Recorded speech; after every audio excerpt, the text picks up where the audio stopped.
23 April tahun 1981. Apa zodiak Mas Sis? Zodiak Taurus. Taurus. Siapa nama orang tua Mas Sis? Bapak Sudarto, Ibu Bainem. Siapa nama istri dan anak-anak Mas Sis? Istri Sindawati ST, anak-anak yang pertama Ilham Ali Muhammad, Muhammad Hilmi Thorik, kemudian Muhammad Al-Fatih, Tribuana Wijaya Tunggadewi, terus kemudian Iksan sama Aisyah, berat 6. Apa hobinya Mas Sis? Hobinya jalan sehat dan renang. Jalan sehat dan renang. Ya. Bagaimana kehidupan Mas Sis waktu kecil? Itu suka pakai pacar nggak Bapak? Waktu kecil itu karena hidup di kampung ya, di Dukuh Kembang RT 7 RW 2 Desa Rotunggol Kecamatan Ngawen. Karena desa saya berbatasan langsung dengan hutan dan ada sebagian rumah yang di tengah hutan, jadi kehidupan kami sehari-hari itu membantu orang tua ya dari kecil mengambil rumput terutama itu saya lakukan mulai dari SD ya, SD sampai dengan SMP kelas 3 itu. Jadi kalau pagi sekolah, kalau sore kalau anak kota kan biasanya les ya, di desa ini tidak mengenal les, jadi sehari-hari kalau sore kita harus menggembala sapi ya, punya sapi itu. Kalau sambil kita menggembala sapi itu sore itu nyapit rumput itu bersama teman-teman sebaya. Jadi teman-teman sebaya yang ya setahun 2 tahun di bawah saya dan juga setahun 2 tahun di atas saya, itu jadi teman-teman menyangkut rumput dan juga menggembala sapi. Dan kalau malam kita mulai belajar ngaji. Jadi dulu belum ada TPQ, belum ada Matin ya, jadi kalau malam kita belajar ngaji di musola. Waktu itu dan 2 mulai ada musola dan juga mulai ada listrik di Dukuh Kembang. Karena jalannya jelek, jadi kalau berangkat ke musola maghrib itu ya, waktu maghrib itu kita pakai sepatu boot ya, sepatu boot gitu kayak orang kerja yang selutut itu. Jadi kalau memang dekat, tapi karena jalannya jelek sehingga harus pakai sepatu boot gitu. Itu yang saya masih ingat, sehingga harus dibelikan sepatu khusus itu untuk setiap ada adzan sudah harus berangkat. Itu yang saya ingat. Jadi jaraknya mungkin sekitar cuma 200 meter, tapi harus pakai itu dan kita diberikan payung ya. Jadi kalau waktu kecil harus punya sepatu boot itu dan juga payung. Jadi sepatunya tinggi karena lebih dari di atas lutut kan. Itu yang saya ingat. Kalau dia habis kalau maghrib sholat kemudian juga ngaji, cuma tidak terkoordinir dengan bagus seperti sekarang kan. Sudah ada Madin, TPQ kan sudah lebih cepat penerimaannya. Jadi tapi kita bersama teman-teman kecil waktu itu gitu. Kemudian kalau nonton TV juga iya. Jadi kalau habis kita maghrib kemudian ngaji sebentar, isya itu pulang nonton TV ya. Nonton TV kalau waktu itu kan tidak seperti sekarang. Tiap orang punya TV, tiap rumah ada TV, tiap orang di HP pun bisa lihat channel TV kan. Kalau dulu yang punya TV kampung itu ya cuma 2. Jadi warna TV-nya cuma hitam sama putih aja. Kalau TV banyak warna ya kan, cuma 2 warna ya. Jadi itu kita nontonnya bareng-bareng. Jadi kadang-kadang ada yang ingin nontonnya sinetron apa, mungkin drama Gembara, yang lain ingin nonton tayangan voli, yang lain mungkin ingin tayangan berita ya kan. Jadi macam-macam. Jadi kadang-kadang harus gantian. Jadi yang agak-agak sore biasanya ya lebih ke film-film itu. Nanti kalau malam lagi dunia film berita kalau jam 9, kalau malam lagi baru film-film lagi. Biasanya seperti itu, jadi nggak bisa milih channel sendiri. Jadi satu TV ditonton oleh banyak orang, gantian channel apa yang mau ditonton. Mas, apa saja pendidikan yang pernah Mas tempuh? Saya SD Negeri Rawabungkul 2, lulus tahun 93. Dan SMP Negeri 3 Ngawen, SMP Negeri 2 Ngawen karena namanya di Rawabungkul itu lulus 96. Dan SMK Negeri 1 Blora jurusan otomotif lulus 99. Kemudian di Universitas Negeri Semarang, Fakultas Ilmu Keolahragaan, jurusan Pendidikan Jasmani, Kesehatan dan Rekreasi lulus tahun 2004. Dan saya pernah kuliah di Universitas Diponegoro, Magister Ilmu Politik, cuma nggak lulus ya. Terus sudah mengikuti semua mata kuliahnya 1,5 tahun. Yang angkatan 4 tahun 2006, ini nggak lulus karena biaya yang kurang. Nah, kemudian lanjut lagi kuliah di S2 Magister Hukum di Universitas Islam Sultan Agung Unisula Semarang, lulus tahun 2016. Itu yang pendidikan saya. Dan ini masih sudah observasi, ini mau kuliah S3 insya Allah antara di GM atau kampus lain. Sudah kunjungan ke beberapa kampus ini, nanti kalau setelah pilek. Apa cita-cita Mas selama ini? Saya cita-citanya ingin jadi anggota DPR RI sejak mahasiswa, sejak tahun 2001. Sejak tahun 2001 cita-cita saya itu ingin menjadi anggota DPR RI. Itu sudah saya tulis. Jadi kalau malam itu saya kuliah, itu kebetulan nilai saya paling bagus. Ya, itu kalau malam kita punya buku harian ya, diary gitu, kita nulis. Jadi tiap hari itu kita nulis.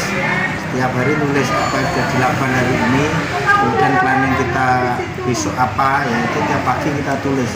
Nah, termasuk 5 tahun ke depan, 5 tahun ke depan lagi, 10 tahun ke depan, 20 tahun ke depan, cita-cita kita itu apa ya, cita-cita saya sudah saya tulis semua di buku saya waktu di hari. Jadi ada teman saya membaca itu kaget, cita-citanya nanti tahun 2014 jadi anggota DPRD, 2019 jadi wakil ketua DPRD, ya.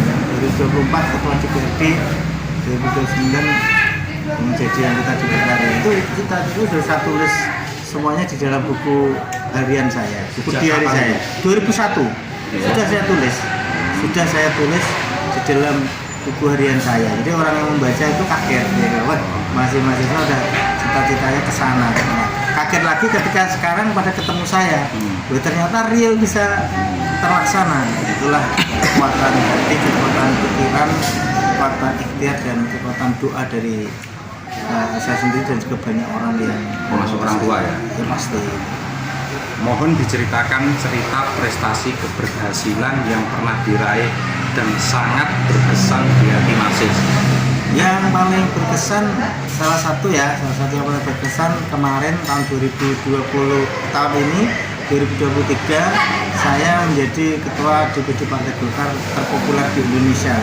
Itu mendapatkan penghargaan di kantor DPP Partai Golkar ya. Itu dari jumlah 602 kabupaten, 600 ya kan 602 ya, kabupaten dan kota di seluruh Indonesia. Saya ada di situ dan mendapat penghargaan. Itu salah satu penghargaan yang menurut saya keren dan luar biasa karena itu di luar ekspektasi. Karena salah satu yang menjadi bahan penilaian adalah keaktifan di media sosial, baik itu di media mainstream, medsos, media online dan sebagainya. Itu ternyata menjadi penilaian dan itu kan kita nggak tahu kalau dinilai, ternyata itu menjadi bagian instrumen yang dinilai dan alhamdulillah mendapatkan penghargaan itu. Dan menurut saya itu luar biasa karena diserahkan langsung oleh tokoh-tokoh hebat dan Pak Gus Bakri, Pak Erlangga. Menurut saya itu salah satu wujud dari apresiasi dari kerja politik seluruh kabupaten Golkar di Kabupaten Blora. Itu menurut saya salah satu yang paling berkesan. Adakah kisah haru yang pernah dialami dan sangat membekas Mas? Kalau kisah haru itu menurut saya gini, jadi saya pernah berhenti kuliah di Undip itu salah satu yang menjadi tekad saya ya, karena waktu di Undip itu istilahnya saya itu tinggal tesis saja sebenarnya. Ya, mata kuliah ada saya ikut semua. Pak Pratekno ini dosen saya juga dulu, yang Menteri Sekretaris Negara. Jadi kan dulu ngajar di FISIP UGM juga kan, dosen terbang lah di Undip itu. Sabtu Minggu kuliah, ternyata waktu tesis sudah kita punya biaya yang cukup. Nah itu udah dijualkan sawah oleh bapak saya. Jadi saya udah dikasih plotting bagian tanah, sebagian itu diberikan saya oleh bapak, sebagian dikasihkan adik. Karena sebagian dikasihkan saya, dibeli adik saya. Nah, dibeli adik saya, tugasnya harus S2 selesai. Ternyata sampai dengan tanah diberikan saya, dan dibeli adik saya nggak sampai lulus dari Undip. Itu salah satu yang tidak mengenakan bagi saya. Dan kemudian saya punya tekad suatu saat saya juga nanti akan bisa S2 sendiri. Dan alhamdulillah itu bisa saya lakukan. Itu salah satu yang mengharukan. Dan yang kedua yang mengharukan juga itu pada saat saya lulus S1 ya, lulus S1 dari UNES, di tengah kita juga masa transisi antara jadi selesai dari aktivis, selesai dari mahasiswa ya kan, masuk ke dunia kerja. Ini salah satu yang saya juga gagap tidak bisa, kalau belum bisa beradaptasi dengan baik, karena ternyata dunia nyata beda dengan dunia mahasiswa dan beda juga dengan dunia aktivis mahasiswa ya. Nah, yang mana kemudian akhirnya waktu itu ekonomi keluarga saya terpuruk ya, karena ada hutang dan sebagainya, sehingga akhirnya itu waktu itu mau saya punya S2 ternyata orang tua belum mampu, dan juga ekonomi keluarga pas lagi tidak baik. Akhirnya kami itu merantau, saya merantau ke Kalimantan. Pernah juga ya? Pernah merantau ke Kalimantan Timur, itu saya 11 bulan. Ya, jadi naik kapal ya, berangkat naik kapal. Nah, saya ditelepon dan 2 bulan itu disuruh pulang oleh bapak saya sama ibu saya. Nah, waktu disuruh pulang itu saya masih tetap bekerja di sana, ya kan?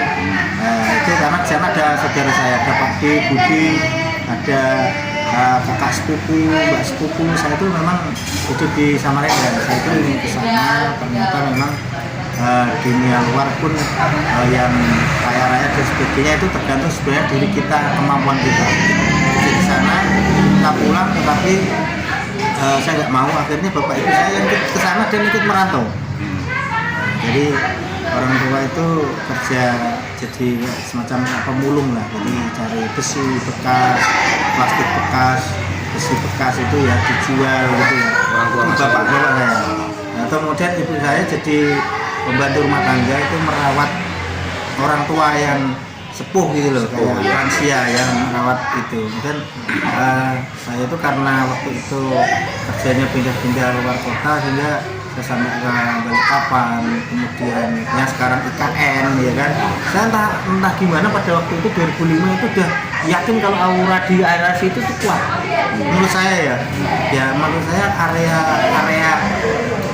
area perbatasan antara Kota Kartanegara sama Samarinda ya, Samboja yang sekarang IKN itu auranya situ kuat. Keyakinannya itu sejak 2005 ya. Ke sana. Jadi menurut saya auranya kuat banget, daerah Bukit Suharto itu auranya kuat banget di sana. Jadi termasuk kerajaan Indonesia yang pertama kali kan, kerajaan kota itu di daerah situ juga, daerah Anggana, daerah situ saya pernah sampai ke sana. Jadi saya mau menyusuri sejak sejarah juga itu, dan itu saya sampai ke sana. Salah satu ilmu yang saya dapat ternyata auranya kuat banget sih. Alhamdulillah ternyata sekarang jadi IKN di sana. Ya kita nggak ada yang mengirit, cuma saya punya insting di situ, auranya kuat banget. Jadi getarannya kuat sekali ya. Akhirnya saya itu ketemu bapak saya waktu ke Kalimantan 2 bulan, bapak saya nyusul. Nah, kemudian lama ketemu, akhirnya saya karena waktu di Tarakan kan pulau itu sendiri, Kalimantan Utara. Saya pulang ke Samarinda, nah saya ketemu bapak, ketemu ibu, diajak pulang. Kemudian akhirnya pulang tahun 2005, bulan 11 pas menjelang Lebaran. Jadi akhirnya pulang dan sampai rumah lagi. Jadi itu salah satu. Masnya sendiri berapa bersaudara? Dua. Yang pertama mana? Masih ini Ini kayak paling kita itu paling berat. Ini pribadi ya, itu paling ada bahasa semua itu sabar. Jadi mulung sabar. Itu cukup butuh makan ya itu. Itu yang paling menurut saya paling biasa itu dan tidak pernah minta sesuatu. Istilahnya salah satu yang istilahnya jenazah sekali ke sini cuma saya itu harus bisa membantu orang tua saudara dan juga daerah saya itu makanya istilahnya apa saya harus dipekerja itu salah satunya adalah kondisi yang jelek keluarga dan jelek yang memperjuangkan siapa dan sebagainya. Makanya saya kuat ingin memperbaiki infrastruktur dari terutama Trembul, rumah saya itu salah satunya itu. Jadi salah satunya juga kenapa kita membantu orang itu karena garisnya semua orang tidak tahu ternyata itu banyak orang yang juga membutuhkan bantuan kita. Seperti saya aja yang keluarga waktu itu orang pas situasi jelek ya orang tua kerja saya akhirnya saya mau pulang itu kira-kira tahu orang tua saya itu kerjanya seperti itu kerja merawat orang tua lansia gitu-gitu. Jadi saya itu langsung nangis. Saya putuskan saya harus pulang. ini kaitan tentang aktivis. Bagaimana proses Mas terjun sebagai aktivis? Apa latar belakang?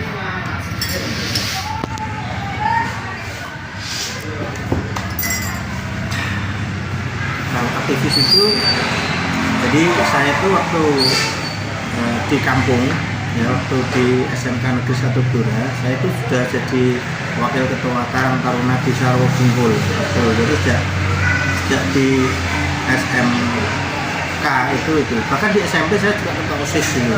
Kira-kira usia berapa itu? Saya di wakil ketua Karang Taruna di saya itu umur 17. Sementara kalau di ketua OSIS saya waktu itu umur 14. Jadi sejak aktivis sejak SMP istilahnya seperti itu.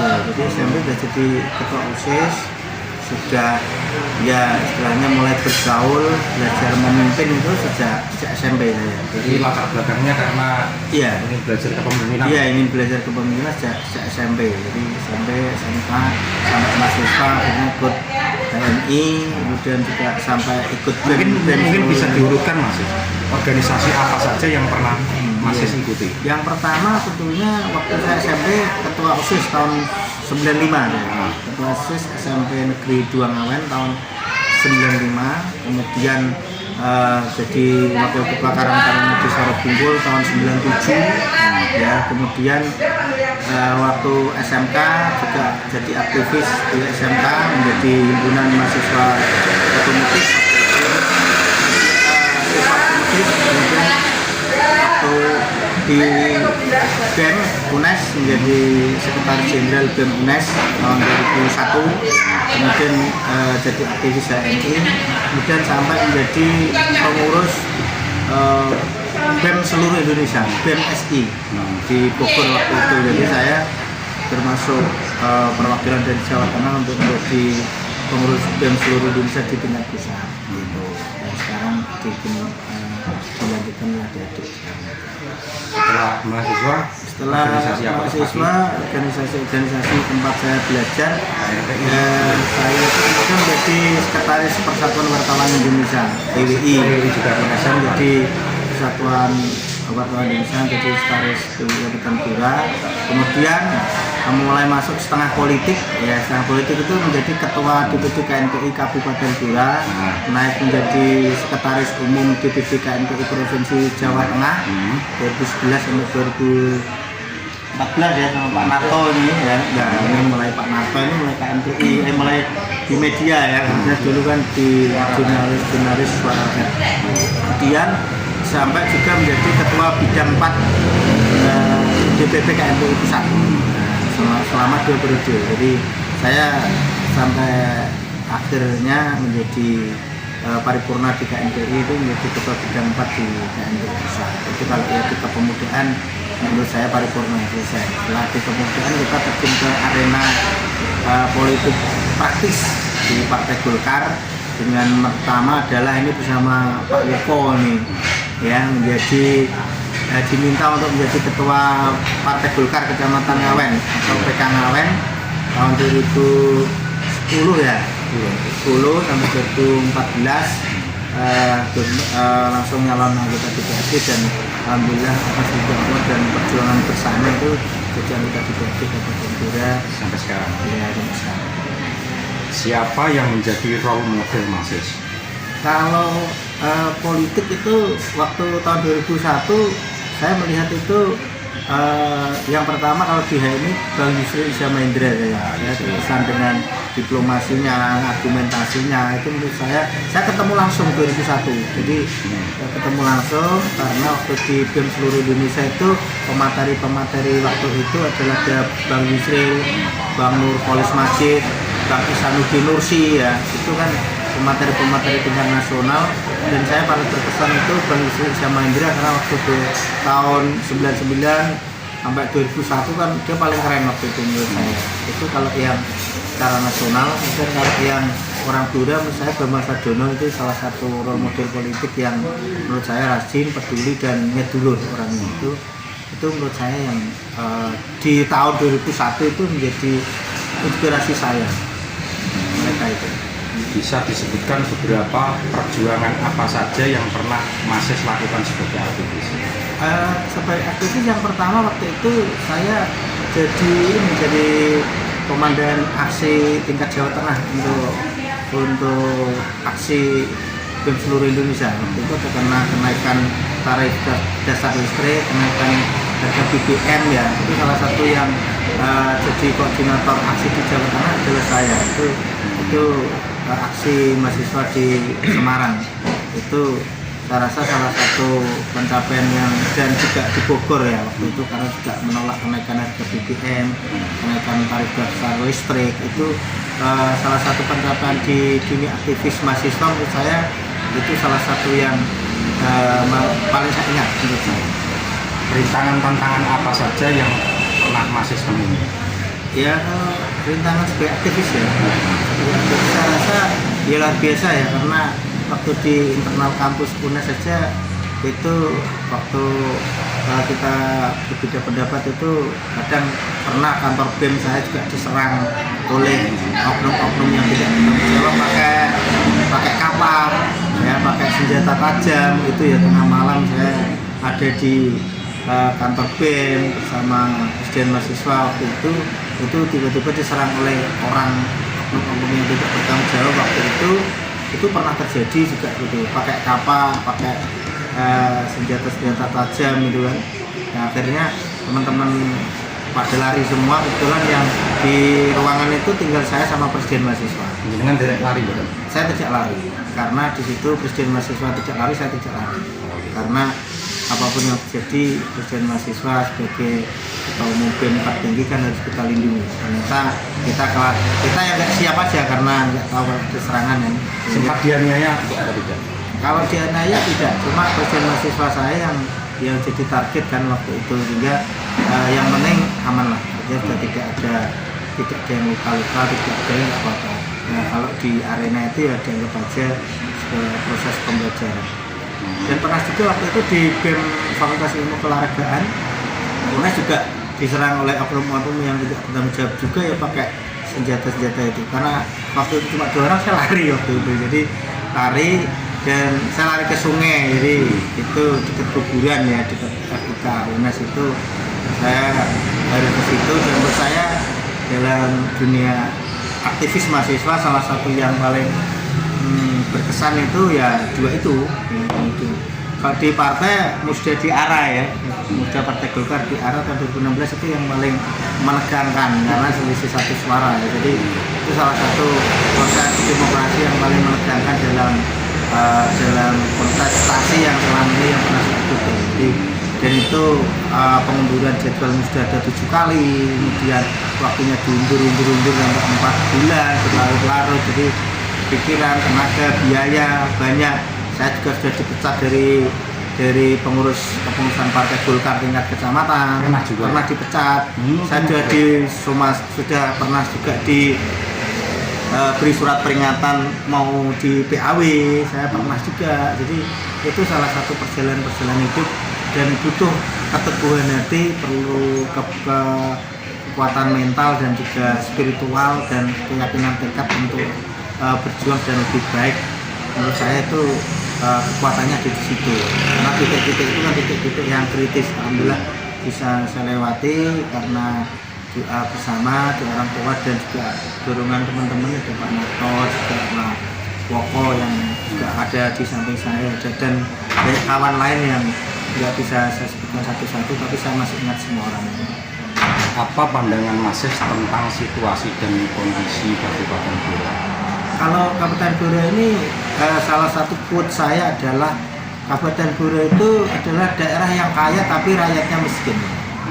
Quote saya itu. Kenapa begitu? Karena Blora itu kaya dengan sumber daya alam, mulai dari minyak, gas, kemudian pertanian, kemudian juga kayu jati. Tapi karena regulasi, jadi minyak, gas, dan kayu jati itu dikelola oleh negara sesuai regulasi yang ada. Karena negara otomatis dikelola melalui badan usaha milik negara, dan itu bagi hasilnya paling banyak itu adalah untuk pemerintah pusat sendiri, sehingga kabupaten kita itu dapatnya sedikit. Sehingga karena sedikit, otomatis uang yang dikelola oleh pemerintah daerah jumlahnya juga sedikit. Kita mau berbicara tentang infrastruktur, tenaga kerja, kemudian angkatan pengangguran, jumlah pengangguran, ya kita ini kan termasuk daerah miskin di Jawa Tengah. Kita masuk zona merah kan, tingkat kemiskinan kita di Jawa Tengah. Itu kan menandakan bahwa kita daerah kaya tapi rakyatnya miskin. Bukan bupati atau DPRD-nya yang tidak bisa bergerak dan berbuat apa-apa, tetapi karena real regulasinya seperti itu, sehingga kita tetap bergerak dan tidak menyerah. Salah satunya adalah kita bersama Pak Bupati, DPRD juga melakukan lobby-lobby politik ke elit, ya. Salah satu yang bisa kita perjuangkan bersama, kita bisa mendapatkan dana impres instruksi presiden, yaitu tahun ini bisa mendapatkan 58 miliar untuk pembangunan jalan di Randugatung sampai Getas, kemudian juga Wulung Klatak, ya itu juga sumber-sumber dari instruksi presiden, artinya dari pusat. Itu adalah salah satu contoh ikhtiar kita dalam rangka untuk mewujudkan bangun jalan titik alus, ya. Kemudian kita juga lobby ke pemerintah Bojonegoro dengan adanya jembatan perusahaan Blora Bojonegoro yang di Medalem sampai Ngerau Bojonegoro itu yang nilainya 100 miliar. Itu juga kita hanya memberikan hibah tanah yang di tempat itu, sama juga kita merencanakan gambar survei dan lain-lain. Dan juga kita dapat 34 miliar juga dari Bojonegoro hibah tahun 2021, ya, atas pemberian 2022 untuk pembangunan jalan di dekat jembatan itu. Itu adalah ikhtiar-ikhtiar kita sebagai pemerintahan daerah, antara pemerintahan daerah, antara bupati dan juga DPRD bersama-sama berjuang di tengah situasi dan kondisi regulasi yang tidak memihak kepada kita karena sumber daya alam itu.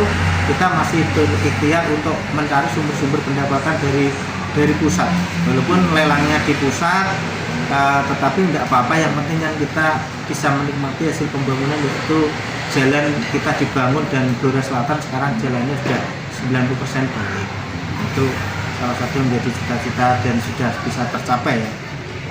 Dan cita-cita kita ke depan, saya rasa Blora itu karena tingkat pengangguran terbukanya cukup tinggi, kemiskinan tinggi, perekonomian kita rendah. Salah satunya sekarang kalau ada jalan baik, kita sekarang harus mencari sumber-sumber air supaya titik-titik kawasan industri itu bisa kita buat di Blora. Ya, jadi bahwa selama ini Blora itu sulit air, itu sebenarnya juga ada benarnya, tetapi di titik tertentu juga tidak tepat semuanya. Contoh, kalau kita berbicara tentang industri yang ada, lingkungan rokok, ya, di tempel Lemah Tukon itu kan membutuhkan air yang banyak. Ternyata juga ada sumber air walaupun harus mengambil jarak agak jauh dari tempel sendiri, dan itu mencukupi. Kemudian GMN ya, pabrik gula Blora, GMN Bulog yang ada di Tinapani Kecamatan Tubanan, itu kan juga ada, ternyata juga ada sumber airnya. Artinya bahwa kalau investasi di Blora itu terhalang karena air yang tidak memadai, saya rasa itu bisa kita cari solusi di titik-titik tertentu. Ternyata sumber air itu ada, sehingga harapan saya paling tidak harus ada ya minimal 50 perusahaan lah, pabrik yang berdiri di Blora. Kalau satu perusahaan itu bisa menampung antara 500 sampai 1000 pekerja, kan paling tidak itu ada 50.000 tenaga kerja yang baru yang bisa kerja di Blora. Dengan itu otomatis satu orang, kalau itu kemudian ada satu kakak ada 4 orang, kan ada 200.000 orang yang perutnya bisa tercukupi karena adanya 50 pabrik itu. Itu salah satu impian terbesar saya adalah bagaimana investasi itu masuk Blora. Jika dengan adanya 50.000 orang Blora yang bekerja, ya itu akan akhirnya tingkat pengangguran kita rendah, orang produktif semua, orang bekerja, orang sekeluarganya, orang satu kakaknya itu akan bisa makan minum semua. Kalau itu bisa memilih pendidikan yang baik, kemudian juga dia akan bisa milih makan, kuliner, fashion ya, kan terdampak semua, baik itu kuliner, bisnis kuliner terangkat, fashion terangkat, bisnis hobi ya, hobi mungkin makan, minum, tempat renang, kemudian tempat ciblon ya kan, bluron, semuanya macam-macam akan ramai semua karena penggerak utamanya sesungguhnya adalah uang gitu loh. Dan uang itu sumber uang yang selama ini ada kan yang besar kan dari pemerintah daerah. Ya, pemerintah daerah itu kan 16% ya, 84%-nya kan di luar pemerintah daerah penggerak ekonomi Blora. 84% itu 62%-nya pertanian. Nah, kemudian juga migas dan lain-lain. Kalau kita bicara soal pertanian, kita kan termasuk petani Blora ini kan masih stagnan menurut saya.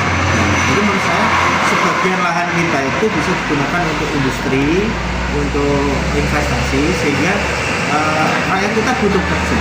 Jadi menurut saya yang paling diperlukan untuk Blora itu adalah investasi masuk Blora, kita tahu investor, perusahaan ada di Blora, pabrik di Blora, rakyat Blora bekerja, sehingga pendapatan banyak, mereka bisa milih makan, bisa milih baju, milih olahraga, milih hobi, kegemaran, semuanya pakai uang. Dan saya rasa perputaran uang di Kabupaten Blora akan besar dan Blora bisa menjadi daerah kaya di Jawa Tengah, paling nggak 10 besar. Apa pandangan Mas sekilas tentang politik? Kalau menurut saya politik itu adalah siasat atau strategi. Jadi strategi untuk mendapatkan kekuasaan. Dan kekuasaan itu kita akan punya kewenangan. Kalau kita punya kewenangan, kita akan membuat kebijakan-kebijakan yang menguntungkan semuanya, baik itu yang eksekutif, legislatif maupun juga yang menguntungkan rakyat kita. Contoh bagaimana pembangunan jalan. Kalau kita sebagai pemerintahan daerah, kalau kebijakan kita membangun jalan, maka prioritas anggaran kita adalah untuk membangun jalan, sehingga jalan itu juga akan berhubungan dengan perekonomian kita. Jadi salah satunya itu kenapa kita tertarik ke politik, karena dengan politik ibaratnya gini, kan ibaratnya kita orang satu kampung atau 2 kampung, nggak mungkin iuran 5 miliar bangun jalan, kan nggak mungkin. Ngecor jalan 2 kilo, iuran bareng 5 miliar bangun jalan, nggak mungkin. Tapi dengan kita itu jadi pimpinan DPRD, kita tanda tangan aja kan bisa cair 5 miliar bangun jalan, ya kan. Artinya bahwa kita nggak perlu iuran, tetapi jalan tetap bisa bangun karena kita punya kewenangan sebagai pimpinan DPRD, kita sebagai bupati, kan seperti itu. Jadi kalau urusan publik saya rasa itu pemerintah yang menyelesaikan. Yang urusan privat itu orang masing-masing lah. Termasuk jalan itu kan urusan publik, sehingga saya rasa jalan orang iuran sampai 1M, 2M, apalagi 5M untuk membangun jalan nggak mungkin. Nah, sehingga kalau jalan jelek siapa yang kita ngisi? Yang kita ngisi tentunya ya bupati sama DPRD. Dan kita harus hadir ketika jalan rusak, kita harus hadir untuk memperbaiki jalan itu secara bertahap dan membuat skala prioritas. Coba ceritakan bagaimana proses pemilihan terjadi pertama kali Mas mengikuti kontestasi pemilihan anggota dewan. Kalau tahun 2013 ya, saya kan mulai mendaftar ya. Saya rasa ini bersama Pak Woko, saya rasa ada Mas Helmi juga. Saya rasa termasuk orang yang nekat lah, ya. Judulnya nekat aja kita. Sangat nekat ya, karena kita di tengah yang pertama tidak tahu peta politik secara umum. Makanya lawannya itu punya pemetaan jaringan di mana, lawan di internal Golkar, lawan di internal Partai Golkar maupun di luar Partai Golkar. Pemetaan itu kita nggak hafal juga, rasa tidak saya. Itu yang pertama. Yang kedua, secara logistik kita juga sebenarnya belum ada, belum siap. Tapi karena rajin silaturahmi, door to door, menembung orang ke dukuhan sendiri, ke desa sendiri, ke desa-desa sebelah, sehingga akhirnya saya itu kemudian mendapatkan dukungan untuk maju. Dan doa-doa itu akhirnya menjadi sebuah kenyataan. Salah satunya adalah dengan banyaknya tetangga yang nyumbang. Waktu saya nyalon pertama, banyak sekali yang nyumbang. Jadi ada yang nyumbang kambing, ada yang nyumbang ayam, ada yang menyumbang ketela, ada yang nyumbang beras, ya. Sampai yang kedua itu ada yang menyumbang itu sapi, ada yang menyumbang itu emas, kalung, ya, cincin, kalung, ya, kemudian gelang itu. Saya masih ingat orang-orang itu, saya masih ingat semua, dan saya hormat sama mereka karena appreciate, karena itu adalah sebuah penghormatan bagi saya dan juga kedekatan hati. Jadi ada yang nyumbang uang juga ada, tapi yang nyumbang barang-barang kayak hewan ternak, kemudian nyumbang padi, jagung, beras, ketela, itu saya rasa juga semuanya bermanfaat menurut saya. Hal apa yang pertama kali Mas Ses lakukan sebagai anggota Dewan? Yang saya lakukan yang pertama kali membuat turnamen voli.